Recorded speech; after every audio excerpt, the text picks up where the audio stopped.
I just happened to have turned on to this new program, 21, and I turned to my late wife, Toby, and I said to her, uh, the questions are difficult, but not that difficult. And at the end of the program, they asked for anybody who was interested to write a letter, and they gave Barry and Enright's address, and I sent a letter. And the letter has been written in many, many books, exactly what I said.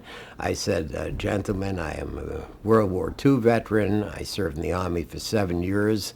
I have thousands of facts and figures at my fingertip, and I would be happy, to be a contestant on your very fine show.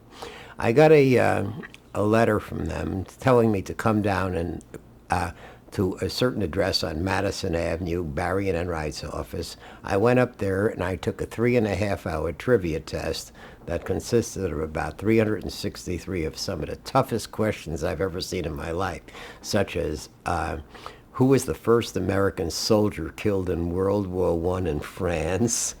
What is the width of a football field goalpost?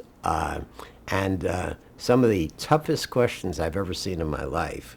And I understand I was the highest score ever on the program as far as that's concerned. I had 251 answers correct out of the 363 questions, which was the top score ever in the 2 years the program was on.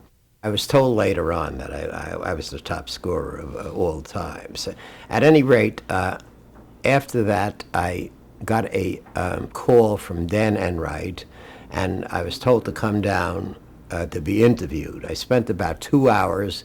There were several producers. There was Dan Enright, who was the main producer, several other producers, a guy by the name of Robert and Noah, I remember. Also, Jack Barry was not present when I did this interview. I was told to go home and I would be notified. What kind of things were you asked in that interview? About my background, essentially, whether I think I'd be nervous on the program, and they asked me a lot of sample questions and so forth, and just out of the blue, in other words, about various topics. And I was told to go home and I would be notified.